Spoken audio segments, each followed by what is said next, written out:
Okay, here is a quick run through of the tagging practice. So in class, students will need to use the thumb drives again, and to make sure that they're in the E drive, we'll have to go to UWIN and then a different file folder this time. So either practice tagging A or B, depending on the room and thumb drives that you have.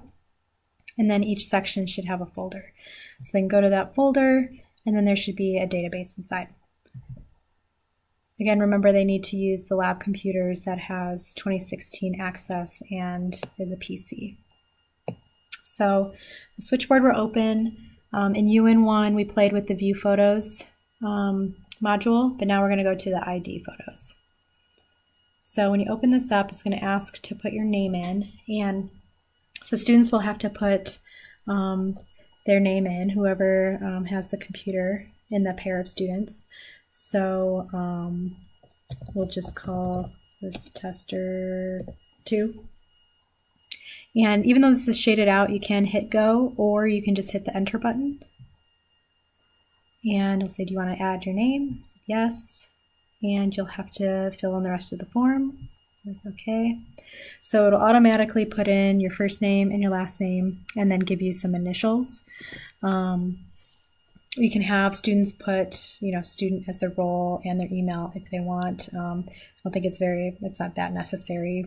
We can find them by their name if we really need to. Then you just hit done, and then it'll say, okay, do you want to log in as this name? And you say yes. Okay, and it opens up the tagging module. So in here, it has them kind of look around at the different things on here. So the first thing is this record. So this will show how many photos need to be tagged and where they're at in the process of that. This also will show the name of the picture, which was named by the location and the season. And then on the picture itself, it has the exact date and time students are interested in. They are logged in as their name, so they should be seen there.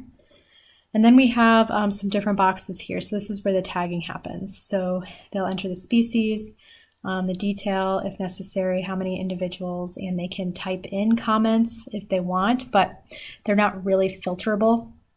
So there's no purpose into spending a lot of time making a bunch of comments on these photos. Here, we're really only going to use the next button. We can highlight photos. If something is really interesting, you can filter by highlights. You can advance automatically, but I don't want students to do that. And batch ID will take a whole bunch of photos and give them all the same, but I don't want them to do that either. So in here, the keyboard shortcuts are in this link, but we'll have them printed out for students and on the desks. So this will show the shortcut key, and it's really just the lowercase letter that I assigned to these different species. And only a few of them have a detail shortcut. And for students, we're just going to have them do unhealthy if it's super obvious. So I only have 3 in here because those are the ones I've seen in the past.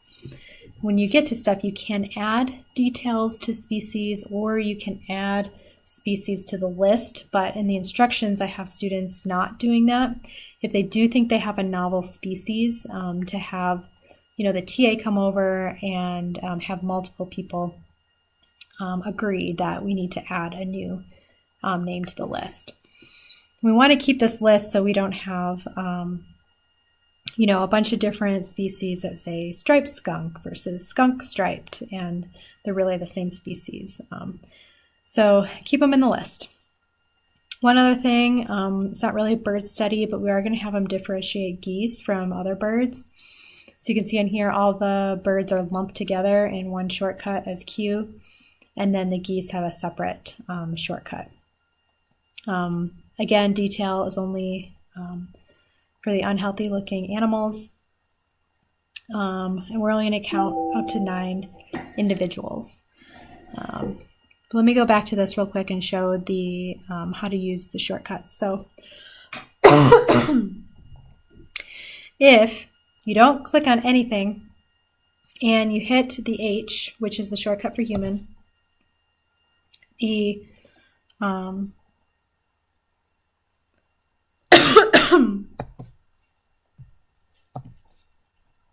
maybe the human should show up here, but we'll see. Okay, so I'll do this way first. If you click in the box and you put the shortcut H, the species will come up alphabetically. So if you clicked in here and you put H, it's obviously not doing the shortcut. It's just typing out the name. So if you continue typing human, it'll fill in for you, or you could select it from the list of species here. And then the individuals here are automatically at 1. So here we have human 1, and that looks good. Now the shortcut to get to the next picture is usually the right arrow, but because you've clicked in here, the shortcuts are kind of cut off. So you'd have to actually click on the next button. So here, if I just hit H, the human should come up. And if there were multiple humans, I could just hit the keypad and it'll change the individuals to however many I want, up to 9 for shortcuts. Sorry. It's human 1. Next, so here I could do C, right arrow. Now here I can do human with the H, but if there's 2 species in the picture, there's no easy way to do a shortcut for the second species. So you would have to click into the second row and then type out the dog or whatever other species it is, or select it from the list. And then you could do the tab button to change the individuals. So I'm just going to do that for right now.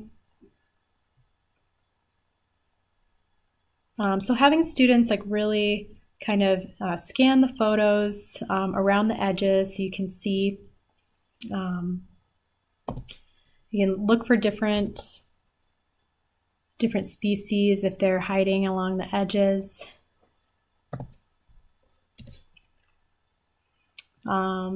Here's a good example of multiple humans. So H3. Next.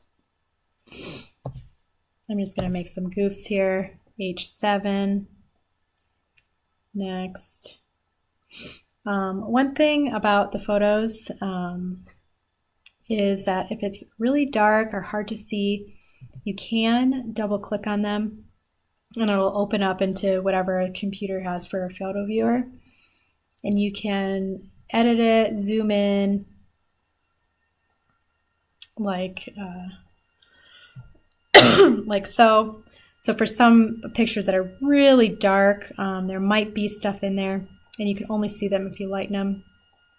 But I don't want students to save it. So when they're done, just undo it or just close out of the picture and it'll keep the original picture in there.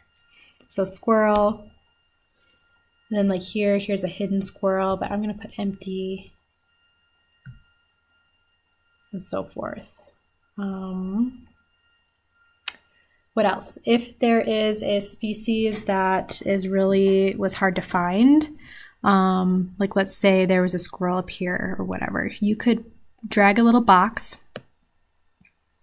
and you won't see the box until you let off of the click, which is silly, but that's how it goes. So if you don't get it right the first time, you can just click in the box and it'll go away.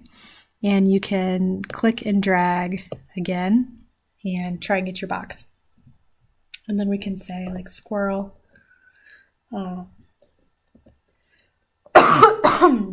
Squirrel in there. And next. Here's another one we could, squirrel. S. Right arrow. Okay, so after about 20 minutes or so, just have students try to identify some species, using the shortcuts, trying to get a little faster, but also being accurate. See how many, like have them stop and see how many that they got through. It'd be interesting to see. But then we can verify the pictures. So when they're ready, you go out of the little X here, close out of the photo viewer, and then we'll open up the compare IDs. So on here, it will show all of the different tags that were made and how many mismatches there are. So here you can see that there, out of the ones I tagged, there were 5 mismatches from a previous person who tagged them. So on here, things will show in red, but here I think there's some weird empty, so I'm going to get rid of that. And this is not saying that there's 3 different cats, it's saying that 3 different entries for one cat. So that looks all good. So then I'll hit next. And here we can see that there was a human dog tag, human dog, and then this one has human dog 4, and it's red, and that's the one that is different from all the rest. And there's only one dog, so we can just hit this X, and it'll take these other ones and call it verified. Now, in a situation like this, maybe let's pretend that there is a human standing right here, and you would want both the dog, one dog, and one human in there. You can hit this verify all species button, and it'll verify both the human and dog. I'm going to pause for a second. Okay, I'm back. So now we have both our fictitious human and our dog tagged. So next, so 2 other observers had a squirrel, and then this empty is the red, but there is a squirrel right there, so we'll get rid of that. And this is where the box is kind of cool. So it will show every box that everyone had put on here. But if there's like, okay, empty versus squirrel, and someone put a box here, then we can really focus on that area to see if there's a squirrel. There isn't in this case, so we'll just hit that, and that is all of our mismatches. While I was having a coughing fit, I remembered there was one thing I forgot to say about the count. So when they're tagging, we only want students to count up to 9 individuals. So for example, if they're like a huge herd of geese that keep walking in front of the photo, and there's maybe 50 in one and 52 in another, the differences in those individuals are not really important for our data. So what we'll do to make it easy is the highest shortcut goes up to 9. So if there were a lot of geese and they're trampling in front of the camera for like an hour, you would just hit G9 and then move on. And if it's continuous for time, you can actually use that Z shortcut, and it would repeat everything from the last record. I think that is it. Again, with the detail, if you did want to use the shortcut there, if you had a coyote with mange, it would be YU, because the Y is associated with the detail, and then the number 1 or whatever number you need. So I think that's it. Sorry for the long coughing screencast.